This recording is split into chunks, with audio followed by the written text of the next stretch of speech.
Sa ngalan ng Ama, ng Anak, at ng Espiritu Santo. Amen. Ang pagpapala ng ating Panginoong Jesucristo, ang pag-ibig ng Diyos Ama, at ang pakikipagkaisa ng Espiritu Santo, naway sumainyong lahat. At sumain niyo rin. Mga kapatid, aminin natin ang ating mga kasalanan upang tayo maging marapat gumanap sa banal na pagdiriwang.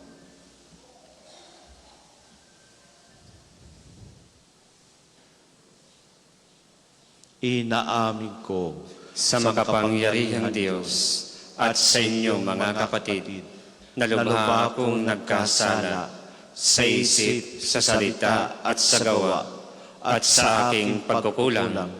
Kaya isinasamo ko sa mahal na Birheng Maria, sa lahat ng mga anghel at mga banal, at sa inyo mga kapatid, na ako'y ipanalangin sa Panginoong ating Diyos. Kaawaan tayo ng makapangyarihang Diyos, patawarin tayo sa ating mga kasalanan at patnubayan tayo sa buhay na walang hanggan. Amen.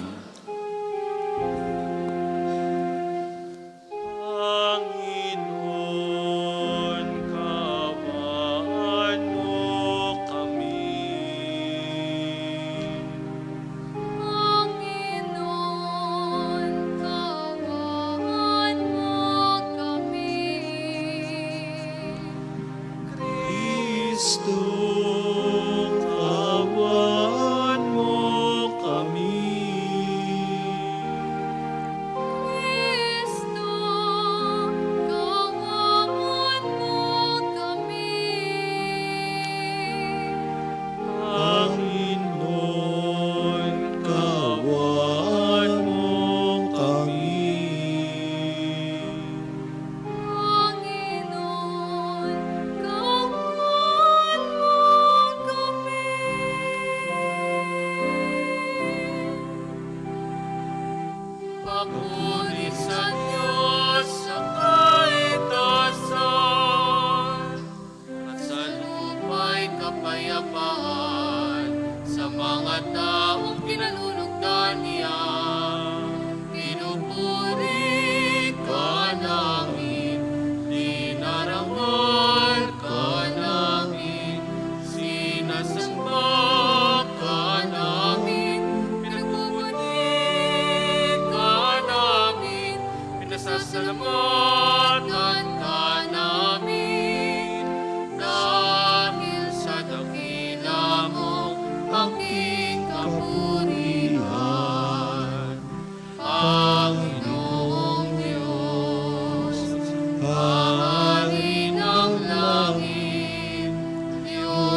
Manalangin tayo.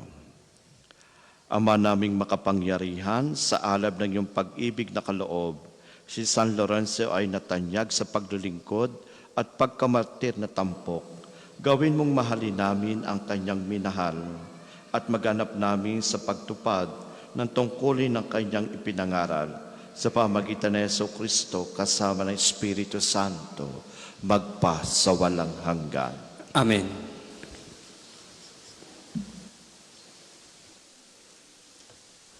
Pagbasa mula sa ikalawang sulat ni Apostol San Pablo sa mga taga-Korinto.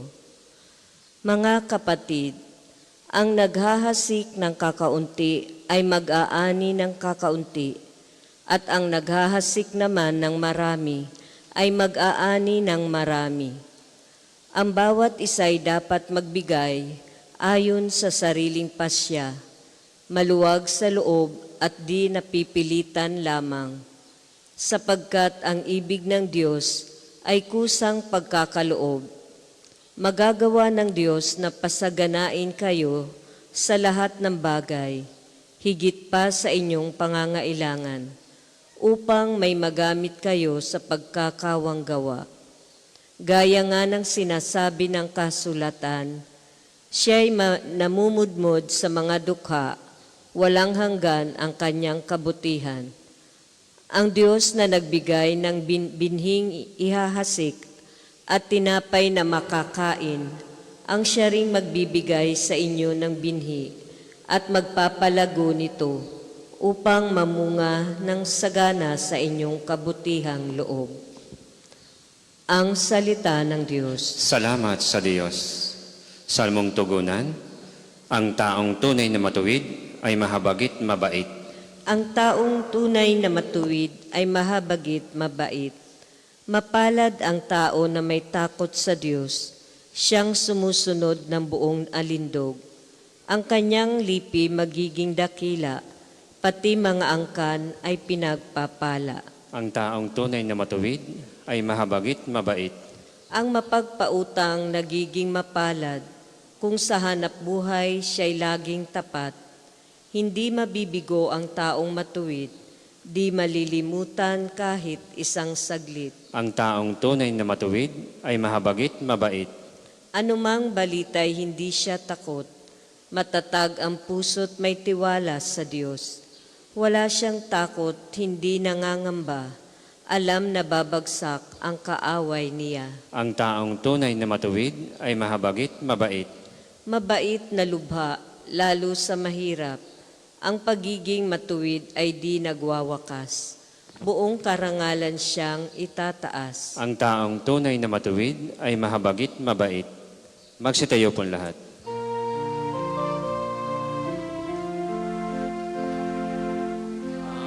Alleluia, Alleluia, Alleluia.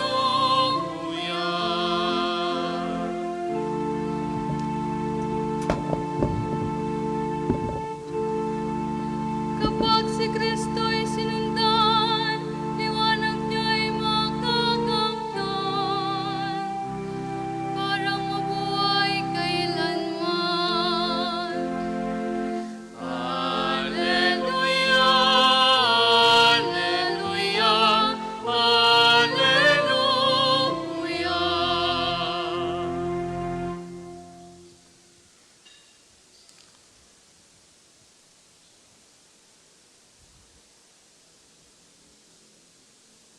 Sumainyo ang Panginoon. At sumainyo rin. Ang pagpapahayag ng mabuting balita ng Panginoon ayon kay San Juan. Papuri sa iyo, Panginoon. Noong panahong iyon, sinabi ni Jesus sa kanyang mga alagad, tandaan ninyo, maliban mahulog sa lupa ang butil ng trigo at mamatay, mananatili itong nag-iisa. Ngunit kung mamatay, ito'y mamumunga ng marami. Ang taong labis na nagpapahalaga sa kanyang buhay ay siyang mawawala nito. Ngunit ang napupuot sa kanyang buhay sa daigdig na ito ay siyang magkakaroon nito hanggang sa buhay na walang hanggan. Dapat sumunod sa akin ang naglilingkod sa akin, at saan man ako naroroon, ay naroroon din ang aking lingkod. Pararangalan ng Ama ang sinumang naglilingkod sa akin. Mga kapatid, ang mabuting balita ng kaligtasan. Pinupuri ka namin, Panginoong Hesukristo. Magandang umaga po sa inyong lahat, sa mga parishioners, ganun din po sa mga pilgrims at mga bisita. Maligayang pagdating po sa Pambansang Dambana at parokya ni Santo Padre Pio. Welcome po sa inyong lahat. Kung bibigyan po natin ng pagpapahalaga ang pananampalataya na may sakripisyo habang panahong tayong maglilingkod sa harapan ng ating Panginoon. Bilang isang sumusunod sa kalooban ng ating Panginoon, paano ba nating masasabing tayo'y nagsasakripisyo? At ang sakripisyo pong ito'y pag-iwan ng sarili. You deny ourselves na sumunod sa kalooban ng ating Panginoon.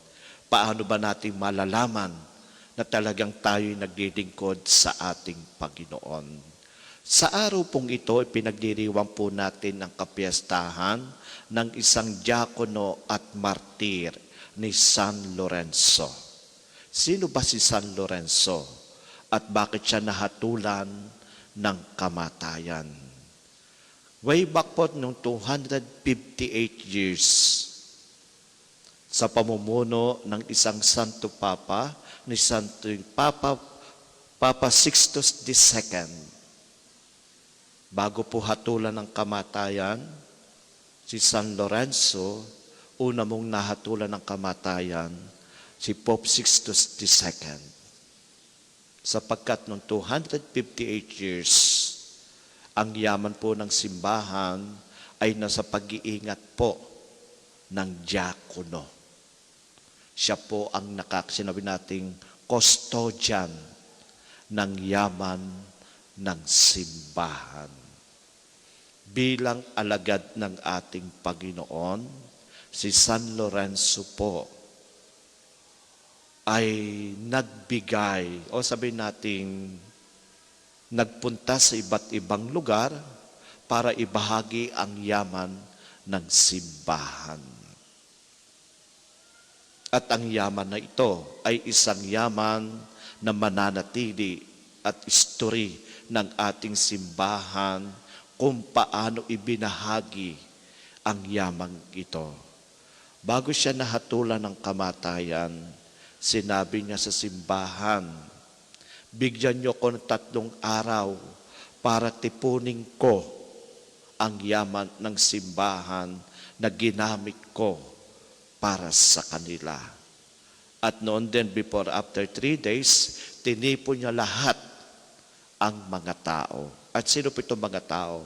Ito po yung mga may sakit, ito po yung mga reliyoso, ito po yung mga may hirap. They gathered sa simbahan na kasama. At ang sabi sa simbahan, sa namumuno, ito ang yaman ng simbahan. At masasabi po talaga po nating may hirap ang mga tao, mga may sakit. At dahil doon, inialay niya ang kanyang buhay. So isinabuhay ang pagdilingkod, hindi lamang sa salita, hindi lamang sa kanyang pag-iisip at puso, kundi pagsasabuhay. At ito ang totoong simbahan. Ang simbahan na bumubuo ng mga may sakit, may karamdaman at may hirap. At ito siguro ang hamon sa bawat isa po sa atin. Ang pag-aari ng buhay para sa pananampalataya at pagsasabuhay ng pananampalataya ay masasabi po natin ay bayani ng ating pananampalataya, bayani ng ating simbahan. Narinig po natin sa ating ebanghelyo na kung saan sinasabi ng ating Panginoon na kalimutan kung ano yung yaman ng mundo, kundi ang pagsumikapan ay kung ano ang yaman ng langit. At paano po ito? Katulad po ng sinabi ko po kanina, yung sakripisyo. Halimbawa po, para po mas maintindihan po natin, kayo po ay mayroong pinapapag-aral na anak. At kung kayo may pinapag-aral na anak, iginagapang ninyo. Hindi kayo bumibili na para sa inyo. Yung sinasabi natin, yung luho po ninyo, kundi ibinibigay nyo sa anak nyo para po siya ay makatapos. So, ibig sabihin, doon pa lang, may sakripisyo na, may pagsasabuhay na ng pananampalataya, yung kawang gawa. Pangalawa po, halimbawa po, meron kayong kapatid, at ang kapatid po ay nangangailangan para sa gamot.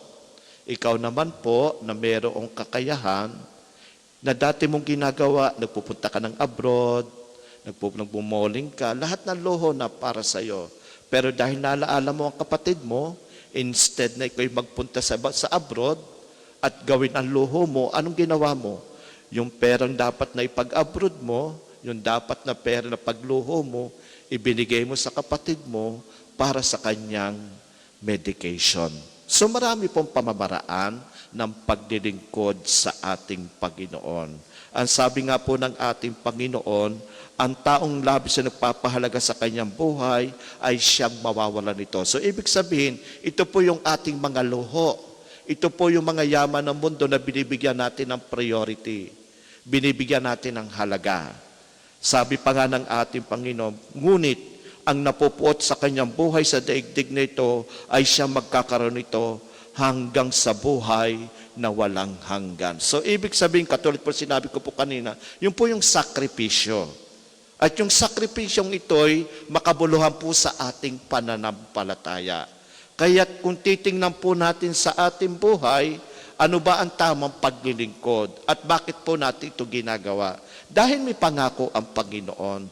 At ang pangako ng Panginoon ay magkaroon ng buhay na walang hanggan. So, ibig sabihin, lahat po ng sakripisyo po natin ay kabayanihan ng paglilingkod sa Panginoon at kabayanihan ng pagpapahalaga ng ating pananampalataya sa ating Panginoon. Kaya't sa buhay po natin bilang lingkod ng ating Panginoon, hindi lamang po sa simbahan ang paglilingkod, kundi rin po sa ibang tao. Katulad na lamang po na isa sa maganda din ng paglilingkod po natin. Kung halimbawa po na meron kayong mga mahal sa buhay, na alam po naman natin na hirap sa buhay, tulungan po natin.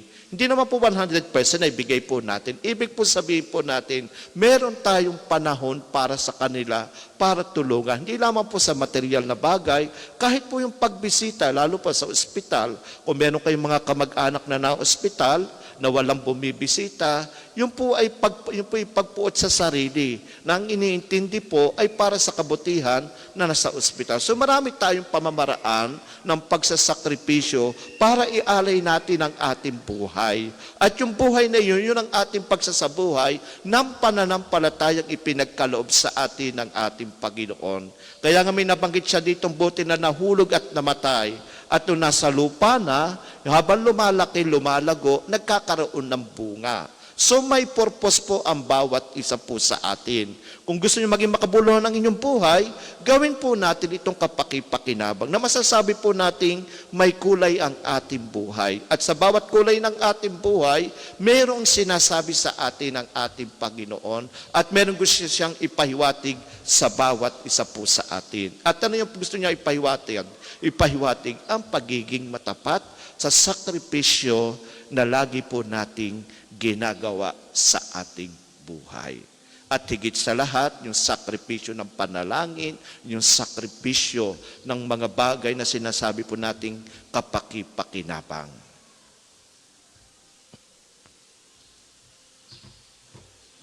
Para po sa mga maghahandog ng sobre, pakihulog na lamang po sa buslo.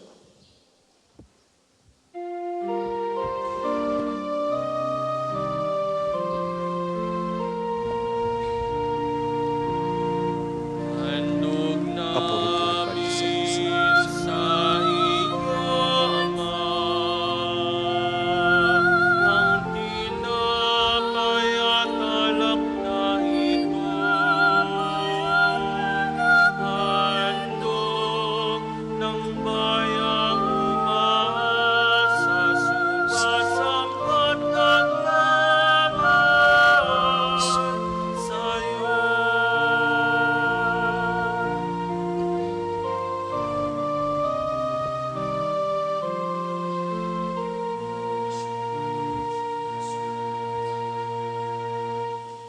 Magsitayo po lahat.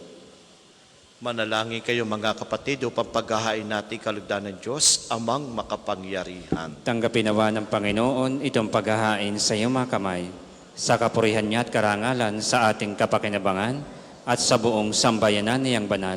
Manalangin tayo, Ama naming lumikha sa kapistahan ngayon ni San Lorenzo. Tanggapin mo ang aming mga alay at ipagkaloob mong pakinabangan namin ang tulong mo para kami mailigtas. Sa pamagitan ng Jesucristo kasama ng Espiritu Santo, magpas sa walang hanggan. Amen. Sumainyo ang Panginoon. At sumain niyo rin. Itaas sa Diyos inyong puso at diwa. Itinaas na namin sa Panginoon. Pasalamatan natin ang Panginoong ating Diyos. Marapat na siya ay pasalamatan. Ama naming makapangyarihan, tunay ang marapat na ikaw ay aming pasalamatan. Ngayon aming kagalakan na si San Lorenzo ay parangalan. Siya'y kapanalig namin may paninindigan na ikaw ay pahayag kahit siya'y mamatay. Sapagkat minarapat mong kanyang matularan ang iyong anak na naghain ng sariling buhay. Tulad na naganap ng iyong anak, ang dugo ng mga martir ay dumanak, hindi dahil sa katatagang likas, kundi dahil sa iyong bigay na lakas. Kaya kaysa ng mga anghel na nagsisiawit ng papuri sa iyo, na walang humpay sa kalangitan, kami nagbubunyi sa iyong kadakilaan.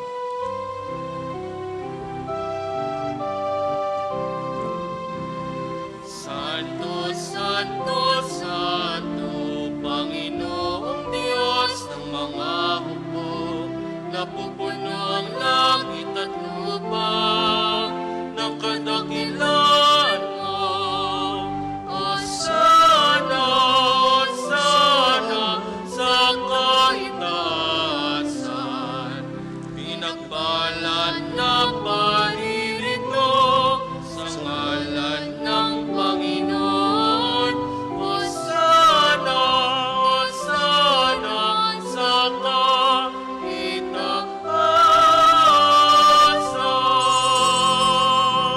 Kung hindi po kayang lumuhod, ay manatili pong nakatayo ng may paggalang. Ama naming banal, ikaw ang bukal ng tanang kabanalan kahit sa pamagitan ng iyong Espiritu. Gawin mong banal ang kaloob na ito upang para sa amin maging katawan at dugo ng aming Panginoong Hesukristo. Bago niya pinagtiis ang sa loob na maging handog, hinawakan niya ang tinapay, pinasalamatan kanya.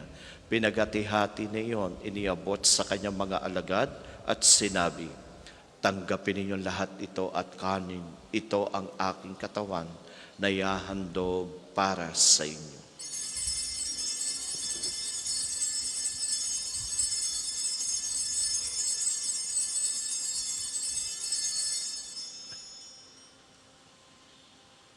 Gayon din naman noong matapos ang hapunan, hinawakan niya ang kalis, muli kanyang pinasalamatan.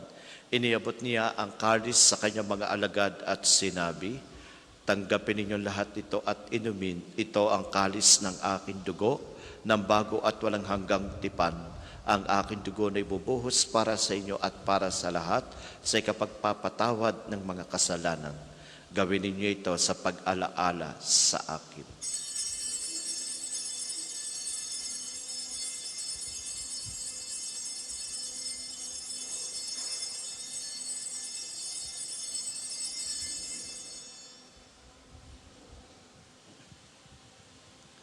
Ipagbunyi natin ang misteryo ng pananampalataya. Si Kristo'y namatay, si Kristo ay nabuhay, si Kristo'y babalik sa wakas ng panahon.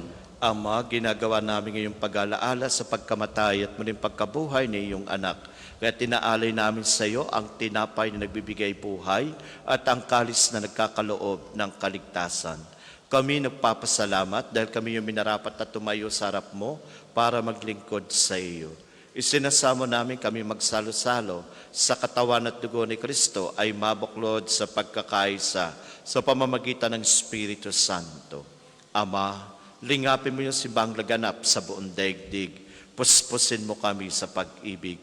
Kay San Leon ng aming Papa at ni Gilbert na aming Obispo at ng Tanang Kaparian. Alalahanin mo rin ang mga kapatid naming nahimlay na may pag-asang sila'y muling mabubuhay. Gayon din ang lahat ng mga pumanaw. Kaawaan mo sila at patuloyin sa iyong kaliwanagan.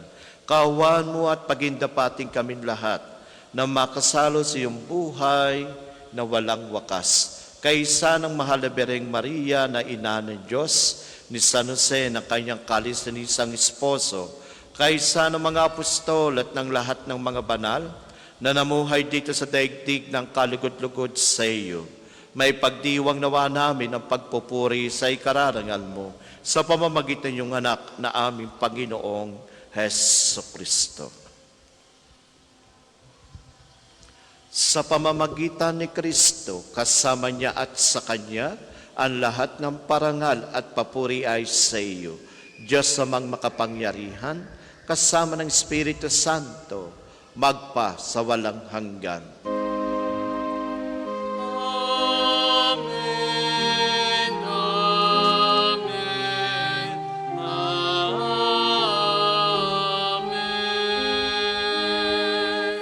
Mga kapatid, sa tagubilin ng ating Panginoong Heso Kristo, awitin natin na lakas loob ang panalangin tinuro sa atin.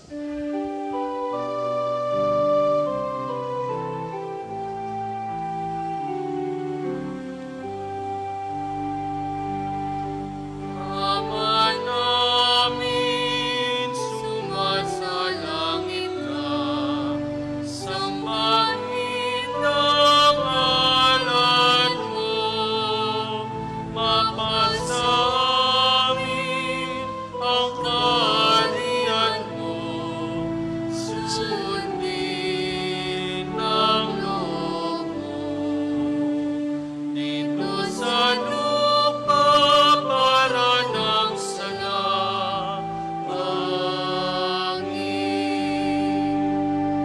Bigyan mo kami ngayon ng aming kakanin sa araw-araw at patawarin mo kami sa aming mga sala para na pagpapatawad namin sa nagkakasala sa amin at huwag mo kaming ipaintulot sa tukso at iadya mo kami sa lahat ng masama.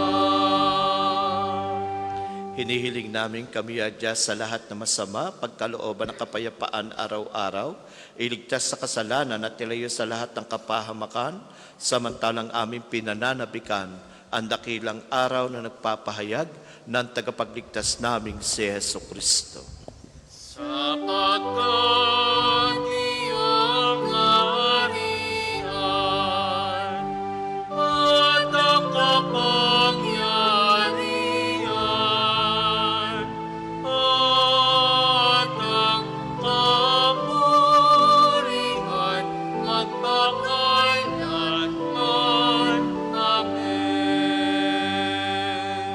Panginoong Heso Kristo, sinabi mo sa iyong mga apostol, kapayapaan ang iniiwan ko sa inyo. Ang aking kapayapaan ang ibinibigay ko sa inyo. Tunghayan mo ang aming pananampalataya at huwag ang aming pagkakasala. Pagkalooban mo kami ng kapayapaan at pagkakaisa ayon sa iyong kalooban, kasama ng Espiritu Santo, magpa sa walang hanggan. Amen. Ang kapayapaan ng Panginoon ay laging sumainyo. At sumain niyo rin. Mga kapatid, may ngiti po sa ating mga labi. Magbigayan po kayo ng kapayapaan sa isa't isa. Kapayapaan po sa bawat isa. Kordero ng Diyos na nag-aalis ng mga kasalanan ng sanlibutan, maawa ka sa amin. Kordero ng Diyos na nag-aalis ng mga kasalanan ng sanlibutan, maawa ka sa amin. Kordero ng Diyos na nag-aalis ng mga kasalanan ng sanlibutan, ipagkaloob mo sa amin ang kapayapaan. Kung hindi po kayang lumuhod, ay manatili pong nakatayo ng may paggalang.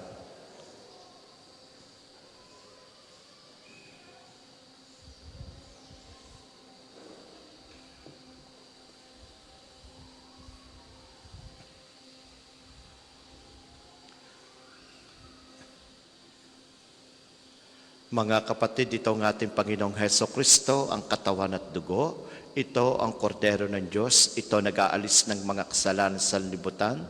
Mapalad ang inaanyayahan sa kanyang piging.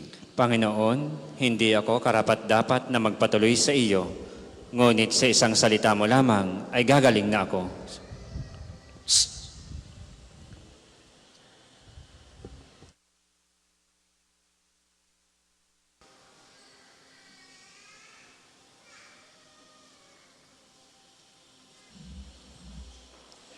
Manalangin tayo. Ama naming mapagmahal, hinihiling naming mga nakinabang sa kapistahan ni San Lorenzo na makapagdulot nawa kami ng pagdilingkod na inaasahan mo at makadama sa karagdagang kagalingang buhat sa iyo sa pamagitan ng Jesucristo kasama ng Espiritu Santo magpa sa walang hanggan. Amen. Panalangin ng pagtitiwala kay Santo Padre Pio. Padre Pio, taga Pietrelcina, mongheng banal, pintakasing santo ng milenyong kasalukuyan, gabay namin sa pagtahak sa landasing makalangit, takbuhan sa pangangailangan, huwaran ng pagtitiis. Sa iyo namin inilalapit aming mga kagipitan, sa iyo po ibinibilin kalusugan at kabuhayan. Banggitin ng tahimik ang mga personal na kahilingan.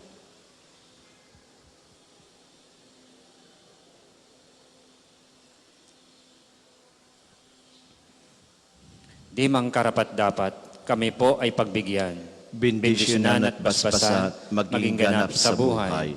Lumayo nawa kami, umiwas sa kasalanan. Lumapit lagi sa Diyos, maging matatag at matibay. Sa mabuting balita ng pagliligtas, turuan mo kami nawa. Sa tuwin ay makinig, magnilay at sumampalataya. Amin pong pakiusap itong mga kahilingan. Puso ay nagsisisi, nagtitikang taimtiman. Di na muling magkasala, sunod lagi sa Diyos Ama, kaysa ng Espiritu at ni Jesus na tagapamagitan. Amen. Magsiupo muna po lahat para sa mga patalastas. Una, sa inyong pagdalaw sa pambansang dambana, mangyaring pakaingatan ang inyong mga personal na gamit. Hangad namin ang isang matiwasay at maayos na pagbisita sa National Shrine. Ikalawa, nais po naming ipagbigay alam sa inyo na ang Padre Pio Healing Bundle ay available sa ating mga tindahan. Ang langis na kasama nito ay may halo ng langis na mula sa puno ng ulibo na binasbasan ni Padre Pio nung siya'y nabubuhay pa. Naway maginda ng ating Healing Bundle sa pagkakamit ng kagalingan mula sa Diyos.